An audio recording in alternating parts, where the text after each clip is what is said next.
An 8-year-old girl's simple question silenced a crowded town hall and left Donald Trump sharing a deeply personal story about faith, loss, and redemption. What happened next moved everyone to tears.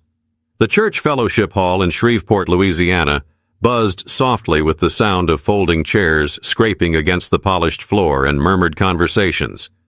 The space, usually reserved for Sunday potlucks and Bible study, had taken on an unusual air that evening. At the front of the room stood Donald Trump, his unmistakable presence filling the modest hall. His orange-tinted complexion and signature hand gestures were familiar to everyone, but tonight he was uncharacteristically subdued, perhaps sensing the gravity of the event. The audience was a mix of families, retirees, and local residents curious to hear what he had to say. But among the crowd, there was one figure who seemed out of place, not because of her size, but because of her quiet intensity. 8-year-old Lily, dressed in her best Sunday dress, clutched an old leather-bound Bible to her chest. It was a treasure passed down from her late grandmother, its pages worn and its gold lettering faded. Her mother, seated beside her, had whispered before they arrived, "You can ask him, but only if you're brave enough, and only if you truly mean it." Lily had nodded, her heart pounding in her chest. She had been rehearsing her question for weeks, scribbling it out in her notebook during recess and murmuring it to herself as she lay in bed at night. It wasn't a question born from childish curiosity, but one that weighed on her soul. As the evening progressed, Trump spoke about his usual topics: policies, achievements, and the future of America. The crowd occasionally clapped or nodded in agreement, but the energy was tepid compared to his usual rallies. Lily waited, her small hands gripping the edges of her Bible tighter with each passing minute. Finally, the floor opened for questions. A line quickly formed, with adults eagerly stepping forward to ask about local issues, national policies, and even a few compliments about his iconic red tie. Lily hesitated, her tiny frame shrinking further into her seat. But when her mother gave her a subtle nudge, she knew it was her moment. Her legs felt wobbly as she stood, her heart thundering so loudly she was certain the entire room could hear it. The line seemed endless, but as she inched forward, the room's chatter began to fade. People noticed her, the small girl with the oversized Bible clutched tightly to her chest. Whispers rippled through the crowd. When her turn came, Trump looked down at her, his expression momentarily softening. "And what's your question, young lady?" he asked, his voice surprisingly gentle. Lily swallowed hard, gripping her Bible so tightly her knuckles turned white. Then, with a voice that trembled but refused to break, she asked the question that had been echoing in her heart for months. "Mr. Trump, what does God mean to you?" The room fell into an immediate and complete silence. Eyes darted between the girl and Trump, the weight of her question pressing down on everyone like a tangible force. For a man known for his rapid-fire answers, Trump didn't respond right away.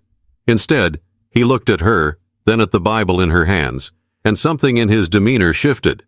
But before he could speak, the air in the room seemed to thicken with expectation, drawing everyone to the edge of their seats. Trump's silence was almost deafening.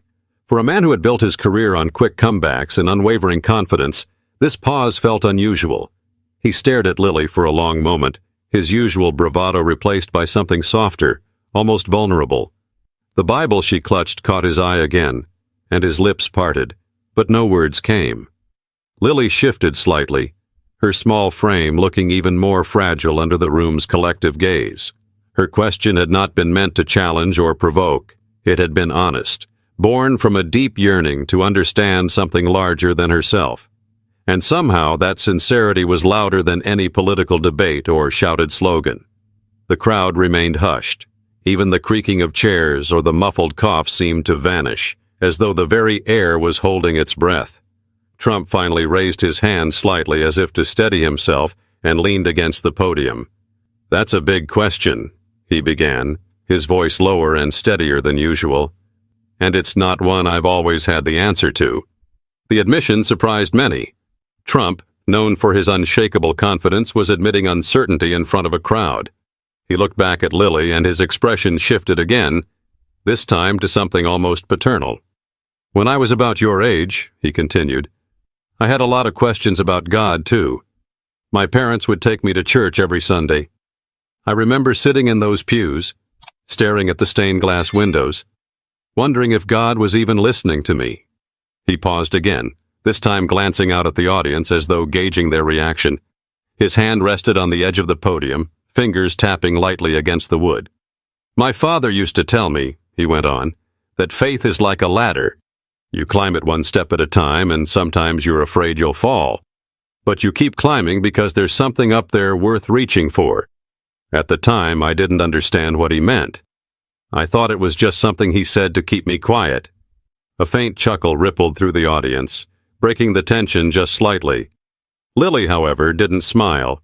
Her eyes remained fixed on him, waiting for the real answer she had asked for. Trump leaned forward slightly, his tone softening even more. "But as I got older, life threw a lot of challenges my way. I faced losses, failures, and moments where I wasn't sure if I could keep going. In those times, I didn't always feel like God was with me. Sometimes I was angry at him. Other times I thought maybe he'd given up on me altogether." The room remained captivated. It wasn't the usual polished rhetoric or rehearsed lines they were used to hearing. This was something raw, something real. "But I'll tell you this," Trump said, his voice firming up slightly. "Even in my worst moments when I thought I was alone, I realized that faith wasn't about always having the answers. It's about believing that, even when you don't see the whole picture, there's a purpose. There's something greater at work." He glanced back at Lily, whose grip on the Bible had loosened slightly. Her wide eyes glistened under the fluorescent lights. "And God, to me," he said slowly, "is that purpose.